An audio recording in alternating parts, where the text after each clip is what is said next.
Hello, welcome to another first appearance rating video. Let's start off with a low number. One of the books that I don't understand how it survived as long as it did was this title. Human Fly, number 1. This was based on a real life stuntman, and to be honest, the look, the red costume and the way his costume look is not bad, but as far as the origin, car accident, almost dead, left for dead, rehab himself, to get back into health, all that, and then decided to put on the costume to do good. It's very generic in my opinion.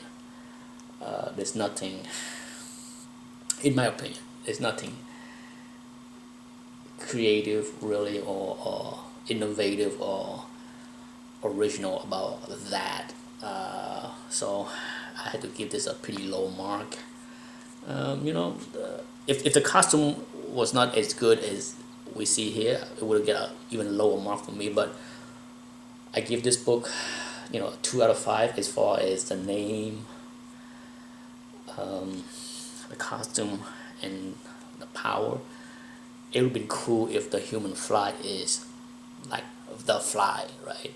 But no, he's not. He's just a stuntman, acrobat kind of superhero. And then as far as the story, I give us also a 2 out of 5. Overall, 4 out of 10. Blah. One of those where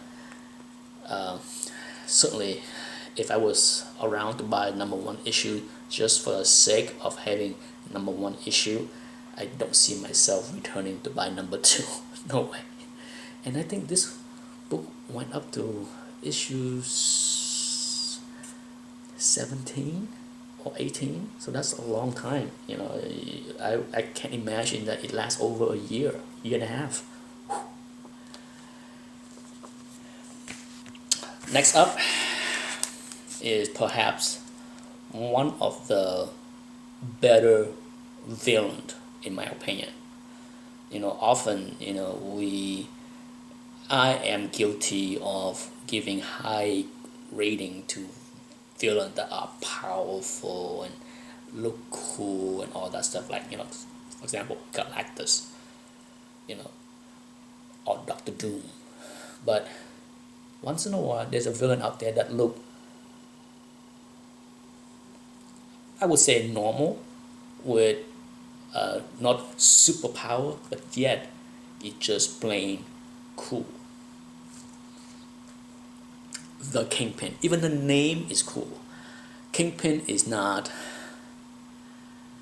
anything new. It's a generic term, for the boss, the head, so it's not, but it works. This works so well. I'm glad they gave him the name King. Well, he has a real name, but the name escaped my mind right now since I'm so used to calling him the Kingpin.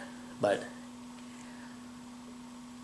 this character, yeah, as far as the name, the look, the power, for what he is, get a 3.5 out of 5 for me. Okay, that's a fairly high mark for someone that doesn't have super power.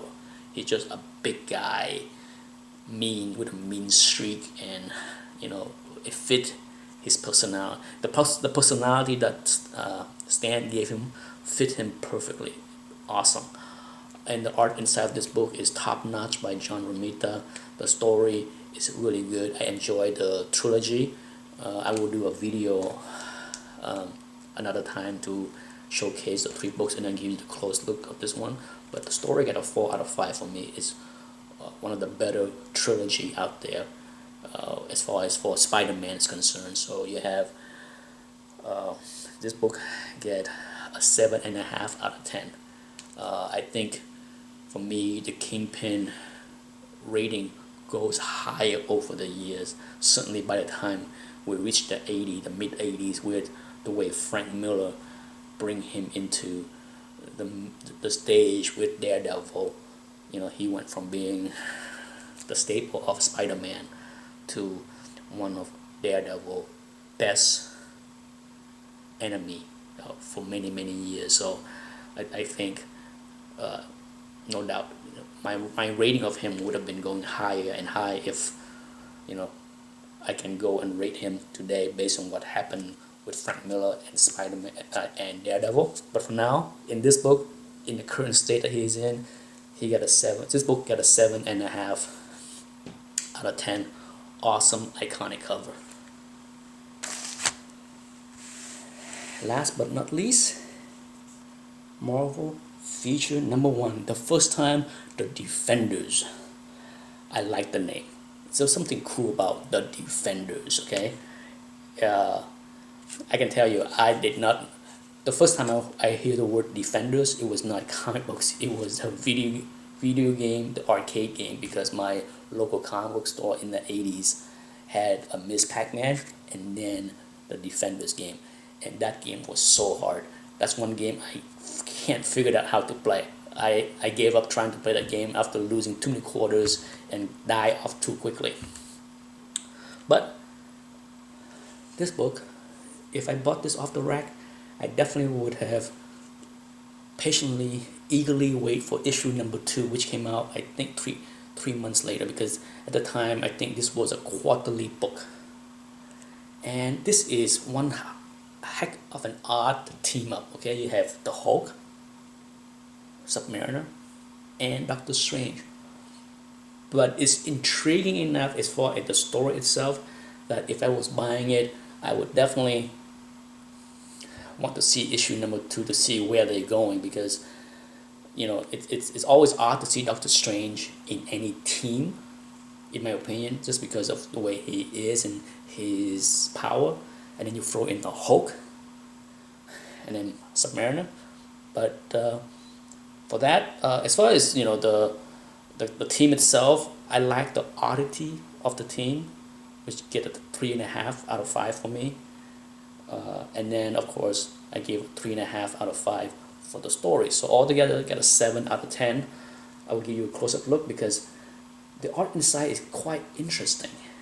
You know, Ross Andrew and Bill Everett did the art for the new story of the Defender, and then there's a reprint of an old Submariner Golden Age book that Bill Everett did, and it's quite different from what he did. So I'm not sure what happened there. It's like, wait until I show you the art inside. It's quite odd. It works for me. I think some people might not like the style, the result of the team up of Ross Andrew and Bill Everett, but for me, weirdly, I did not hate it. I thought it looked kind of cool for what it was. Anyhow, thanks for watching. Bye. Okay, so here's a close-up look of the Marvel feature number 1. Beautiful,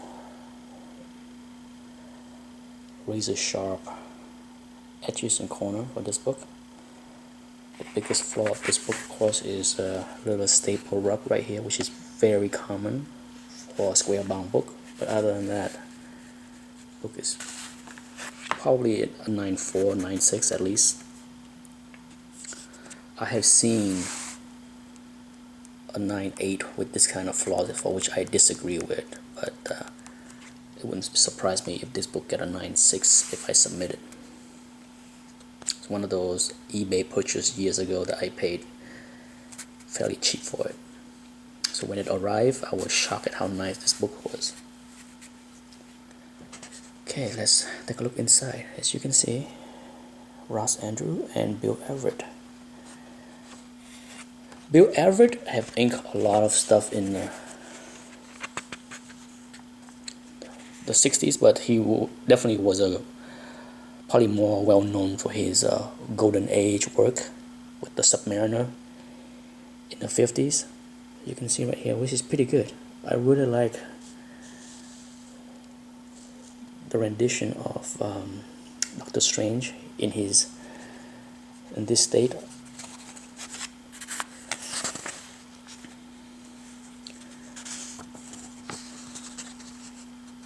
can see the inking was fairly rough. I'm not sure, you know, I must check out Bill Everett other works in the 70s to see how he inked, but from my recollection I don't think, you know, that's the standard way that he inked his work. I could be wrong, but I'm not very familiar with his inking style in the Bronze Age, but I actually like it. I actually like the rough way that he ink. May not be for everybody, but as you can see right here, for some reason it works for me with this book. Okay, so there you go. That's a peek of the work of Bill Everett. Oh, here's a good example of how the hook was drew in this book. Just look at that.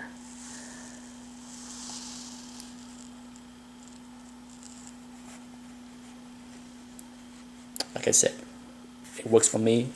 Some people might not like the way this book was drew, but for me it works. And then let me skip right to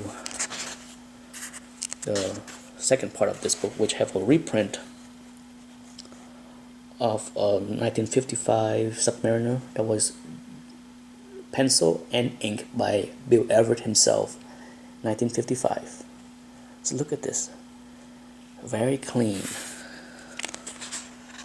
Okay, if you are familiar with Bill Everett worked for Tales to Astonish, or Tales Suspense, where he drew the Submariner,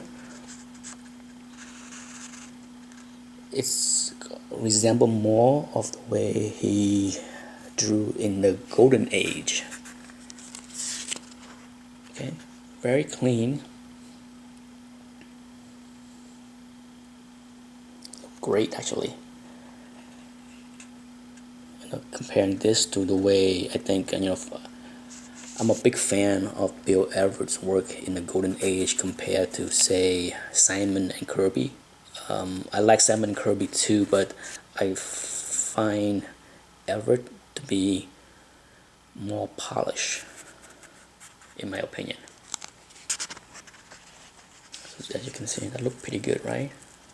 That's the beauty about many of the reprint that Marvel did in the 70s. You can get a glimpse of how great Golden Age drawing and story was. And that's it. That's the end of the video, and I hope you enjoyed the video. Bye.